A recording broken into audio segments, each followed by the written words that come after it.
That's a $7 difference, and fish in the fall, I mean, body wiggle's not. It can trigger a strike, but they have very similar tails. Magdraft does feel slightly more durable, but I'm yet to catch a fish on it. I think it's right up there for the best swim baits, the best paddle tail, soft plastic, 6-inch swim baits. $12. This thing's absolutely insane. I do notice that the Magdraft is a little bit, it does have a little bit of a body wobble, but on this bait are that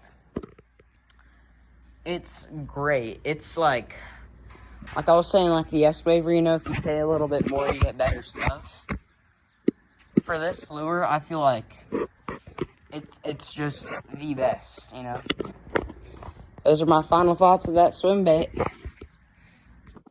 Alright, so now I'll be reviewing more about this swim bait. The do's, the don'ts. What I do often, and I like to do with these style of just swim baits, the soft body ones with the single hook. This is my go-to. I'm not gonna get the Magdraft. Honestly, it's a great swim bait. I like to throw it on rocks and around reeds. Not really in like matted grass too much, but if there's like sparsy grass, you know, like a grass line, I'll throw it on there. It does do well in grass, but I just, you know, it's not a chatterbait. If I could throw something else, that would be cool. I will throw this in grass. When it gets grass stuck on it, I'll just give it a pop. I do feel like sometimes it is kind of hard because it is such a big bait. Or sometimes it'll do that and it'll just ruin the action of your bait when you got some grass on it.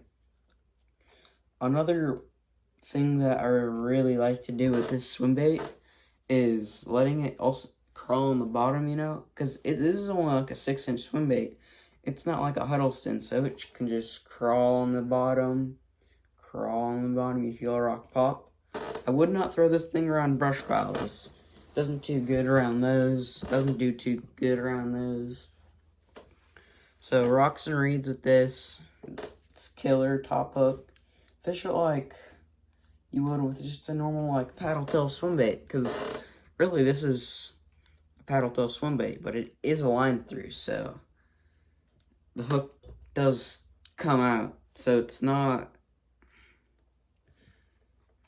when you get bit, and they pull the hook, like I've had this happen, they'll bite and then they'll just pull the hook and they come off, but that's when you don't set the hook too hard. The way I do like to set the hook with it is I like to set it up like that and hard. Make sure to drive it through that fish's mouth. Make sure it's like that. It's going up into the fish's mouth and penetrating. Some don'ts with this reel, with this lure is, don't really throw it anywhere where you know you're gonna get snagged, except for if it's rocks. Then I see how that can be acceptable. Just pop it after you feel a rock. If it starts pulling back, set that hook upward super hard. Like, this isn't a great example, but I'll really show you how to do it. So it's like this. Gotta do it like that, kind of like how I would on a drop shot, but less finesse. That's what I got for you guys. See you next time.